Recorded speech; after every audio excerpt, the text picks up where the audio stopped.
नमस्कार, बहुत बहुत स्वागत है आपका। मैं हूं मेराज अहमद और आप देख रहे हैं विशेष कार्यक्रम बिहार की सियासत का इस समय सूरत हाल क्या है। तो बिहार के सियासत की बात हो, सिवान की चर्चा न हो, ऐसा नहीं हो सकता है, क्योंकि सिवान के सियासत को समझना आसान नहीं है। और यहाँ एक लंबे समय तक सिवान के पूर्व सांसद डॉक्टर मोहम्मद शहाबुद्दीन का यहाँ वर्चस्व और प्रभाव रहा और काफ़ी दिनों तक यहाँ के जनता जनार्दन ने उन्हें विधानसभा और लोकसभा भेजने का काम किया। इन्हीं सब विषयों पर आज हमारी बात होगी, लेकिन सबसे पहले आज मैं बतलाना चाहूँगा कि आज जो है ईद उल अजहा है और ईद उल अजहा का ये मुबारक और पवित्र दिन है। हमारे साथ समाज सेवी और राष्ट्रीय जनता दल के काफ़ी सक्रिय नेता दारोगा खान हैं। हालांकि इस समय जिस तरह से राज्यसभा हिना साहब को भेजने की चर्चा हो रही थी और ऐसा नहीं हुआ, उसके बाद से राष्ट्रीय जनता दल के जो भी समर्पित कार्यकर्ता थे, संगठन के प्रभारी थे, सभी थोड़ा सा असंतुष्ट चल रहे हैं, नाराज चल रहे हैं। लेकिन इजहारुल हक उर्फ दारोगा खान से हम जानना चाहेंगे कि पूर्व सांसद डॉक्टर मोहम्मद शहाबुद्दीन की धर्मपत्नी हिना साहब ने मीडिया कर्मियों से कहा था कि अभी मैं न्यूट्रल हूं, मैं किसी दल में नहीं हूं। तो जनता जानना चाहती है और देश का निगाह है कि हिना साहब क्या कुछ फैसला लेने वाली हैं। सबसे पहले दारोगा खान जी, आपका बहुत बहुत स्वागत है। सबसे पहले तो मैं आप सबका हार्दिक अभिनंदन करता हूं, मुबारकबाद देता हूं और पूरे ज़िले वासियों के लिए, पूरे देशवासियों के लिए, बिहार वासियों के लिए आज ईद उल अजहा के मौके पर मैं मुबारकबाद पेश करता हूं। और सभी धार्मिक, सभी जात पात से उठकर सभी लोगों ने ये जो कॉपरेट किया, प्रशासन ने भी कॉपरेट किया, जो नमाज बड़ी शांतिपूर्ण तरीके से पूरे देश में पढ़ा गया, मैं इसके लिए भी मुबारकबाद पेश करता हूं। खास करके आप मीडिया कर्मियों को भी मैं मुबारकबाद पेश करता हूं कि आप लोग सारी बातें जनता तक पहुंचाते हैं, आम जन तक पहुंचता है जी। तो दारोगा खान जी, एक जो है खबर मीडिया में काफ़ी वायरल हुआ था कि दिल्ली में जो हिंसा हुआ था, दंगा हुआ था, वहाँ आप सिवान से पहुँच करके राजधानी तक पहुँचने का आपने काम किया और वहाँ की जो स्थिति थी काफ़ी, हम कह सकते हैं कि भयावह स्थिति थी और वहाँ कोई जाने से परहेज कर रहा था। लेकिन उस हिंसा वाले जगह पर जहाँ पर काफ़ी हंगामा और बवाल हो रहा था, वहाँ आप पहुँच गए और वहाँ जो अत्याचार हो रहा था या जुल्म हो रहा था, उसके खिलाफ आपने आवाज़ उठाने का काम किया, प्रशासन से आपने बात भी किया था। तो इसके बारे में बताएं कि आप वहाँ कैसे पहुँच गए। देखिए, वहाँ हम लोग एक प्रोग्राम बनाए और बहुत जल्द हम लोग वहाँ निकले दिल्ली, जाके जामा मस्जिद के जगह पे एक होटल में हम लोग रुके रात में। सुबह में हम लोगों ने वहाँ से कुछ अपने साथियों से बात करके, बहुत पहले से हमारी वहाँ दोस्ती रही है लोगों से, तो गाड़ी उड़ी लेकर हम लोग वहाँ निकले और जो एक मैसेज आ रहा था कि वहाँ के हिंदू मुस्लिम एक हैं और वहाँ प्रशासन द्वारा या अन्य लोगों के द्वारा वहाँ हिंसा भड़काने की साजिश चल रही है, तो हम इससे बड़ा उत्साहित हुए और न्यूज़ देखकर भी मैंने आपके चैनलों के माध्यम से बड़ा उत्साहित हुए कि हम जैसे लोगों को वहाँ जलना चाहिए। जहाँ एक देश का मैसेज जा रहा है, वहाँ के हिंदू मुस्लिम नहीं चाहते हैं दंगा, लेकिन फिर भी वहाँ दंगा लोग कराने की तट पर है। तो हम गए वहाँ और जाने के बाद हमने यही सच्चाई पाया जो मीडिया वालों ने चलाया था, मैं यही सच्चाई पाया वहाँ हिंदू मुस्लिम एकदम बिल्कुल एक चट्टान की तरह खड़े रहे। प्रशासन लाख कोशिश करती रही, दिल्ली पुलिस लाख कोशिश करती रही कि यहाँ दंगा भड़क जाए, लेकिन वहाँ के आवाम जो हिंदू मुस्लिम थे, जो मंदिर और मस्जिद के रखवाले थे, जो धर्म गुरु थे, वे एकदम एक चट्टान के तरह अपने भाई से भाई समझकर एक दूसरे को कंधा से कंधा लगाकर गले से गले लग कर थे।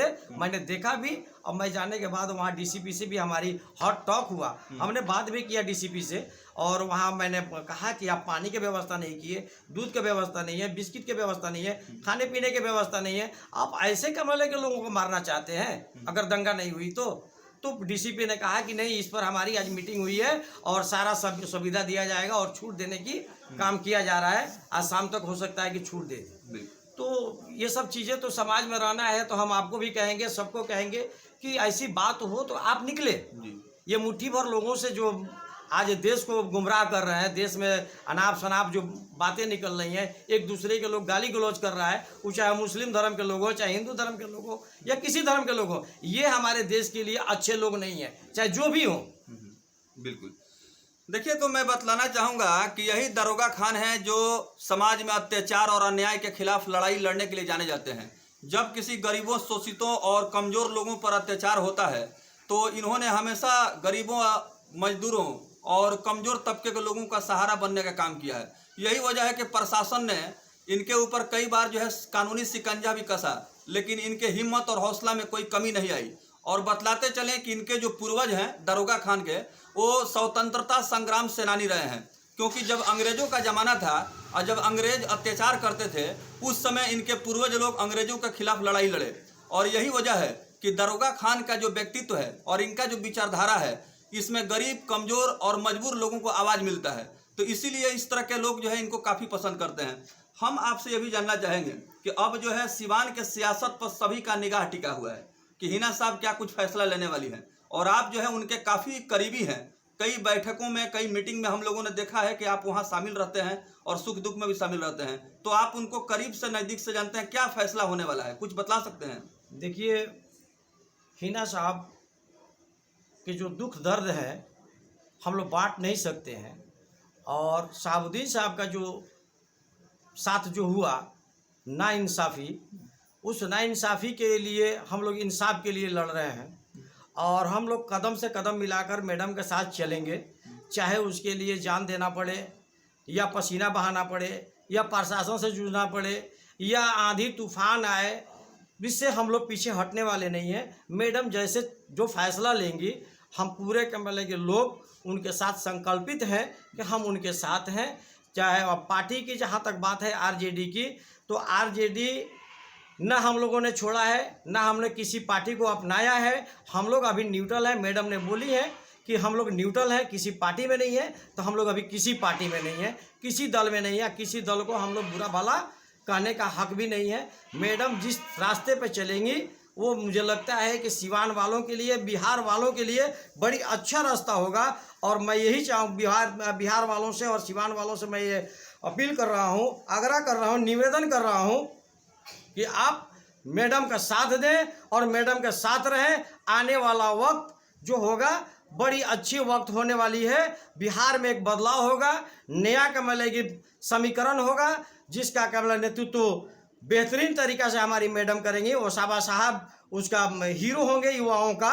मैं इसको भली भांति मैं जानता हूं, और उसे कोई डगमगा नहीं सकता है कि वो भी परिवार किसी से अडिग नहीं है। आपने शहाबुद्दीन साहब का कुर्बानी देखा है कि आरजेडी के लिए उन्होंने अपना हंसते हंसते, चलते चलते, जेलों के सलाखों के पीछे, बाहर प्रशासनों के द्वारा उनको प्री प्लान के तहत प्रशासनों से मरवा देने का प्रोग्राम, ये सारा चीज़ धराशाही हो गया।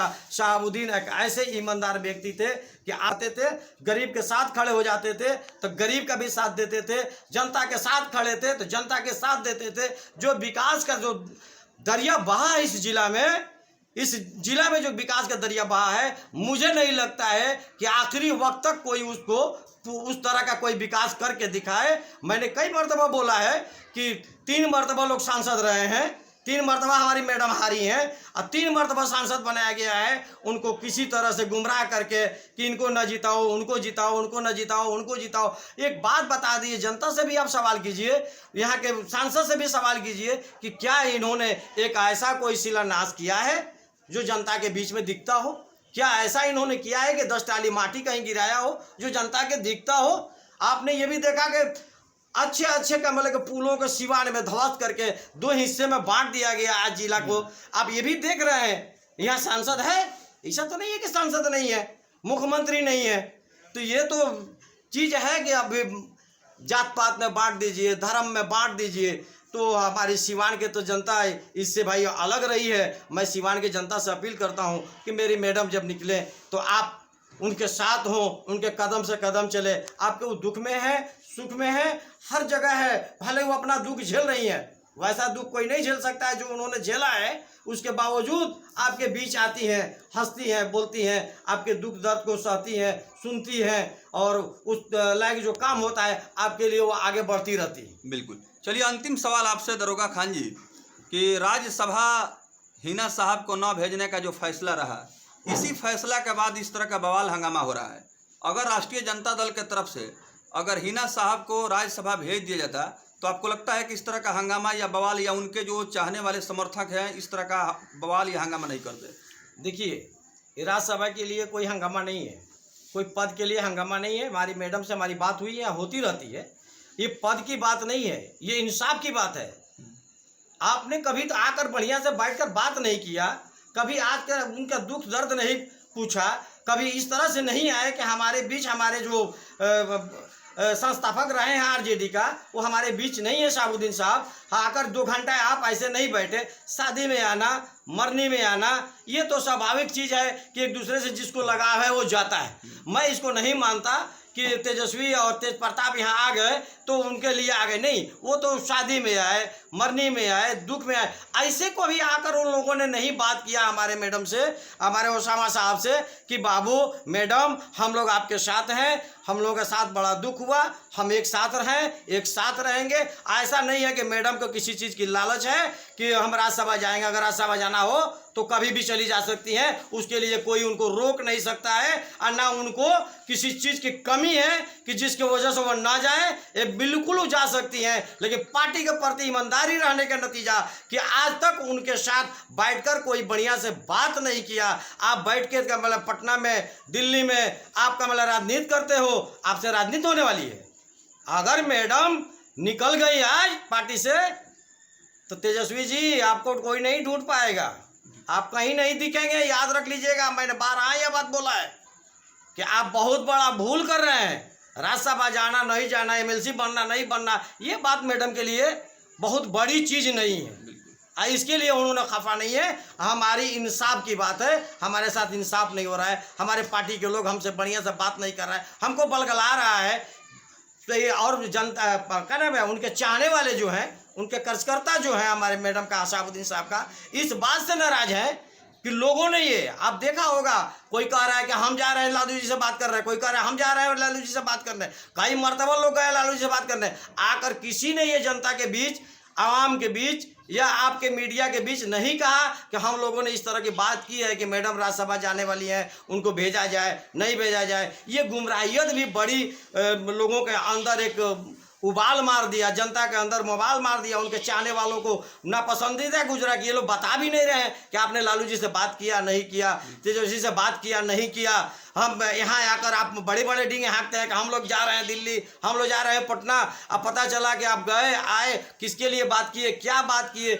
आपको आकर जनता के बीच में सफाई देना चाहिए, इसलिए हम लोग नाराज हैं कि आपने उसका सफाई भी नहीं दिया। यानी कि जो एमएलसी हैं या यहाँ के राष्ट्रीय जनता दल के विधायक हैं, उन लोगों ने सिर्फ जो है आश्वासन दिया, हकीकत में ऐसा उन्होंने कोई आवाज़ उठाया नहीं, पार्टी आला कमान के सामने कोई प्रस्ताव रखा नहीं। यानी एक तरह से दिग्भ्रमित किया गया। यही वजह है कि यह जो है कहीं ना कहीं राज्यसभा का जो मामला है वो जो है वो सफल नहीं हो पाया आपके कहने के मुताबिक। देखिए, राज्यसभा मैं फिर कह रहा हूँ कि मैडम के लिए बहुत बड़ी चीज़ नहीं है। आपको यहाँ जिताई मैडम, आपने वादा करके जा रहे हैं कि जा रहे हैं मैडम, आपको हम लोग भेज देते हैं राज्यसभा, आपको हम लोग भेज देते हैं राज्यसभा, आप राज्यसभा जाइए। मैडम तो नहीं कह रही है कि मत भेजिए, मैडम नहीं कह रही है कि हमको भेज दीजिए। आप अपने से आवाज उठा रहे हैं अपने फायदे के लिए। जब शहाबुद्दीन साहब जेल में थे तो आप आवाज उठा रहे थे कि हमको जिता दो, हम शहाबुद्दीन साहब को बाहर निकालेंगे, हम जिता रहे हैं आपको। आज आप मैडम को कमला गुमराह कर रहे हैं जब शहाबुद्दीन साहब नहीं है कि मैडम आपको राज्यसभा भेज देंगे, एमएलसी बना देंगे, मंत्री बना देंगे। आपकी बस की बात नहीं है। जिस दिन चाह देंगी मैडम उस दिन सब कुछ बन जाएंगी और सिवान की जनता उनके साथ है। मैं इसलिए सिवान की जनता कह रहा हूं कि आप मैडम का साथ दीजिए, ईमानदारी से दीजिए और दिखा दीजिए कि ईमानदारी क्या होता है, सच्चाई क्या होता है, इंसाफ कैसे मिलता है। बिल्कुल, बहुत बहुत धन्यवाद।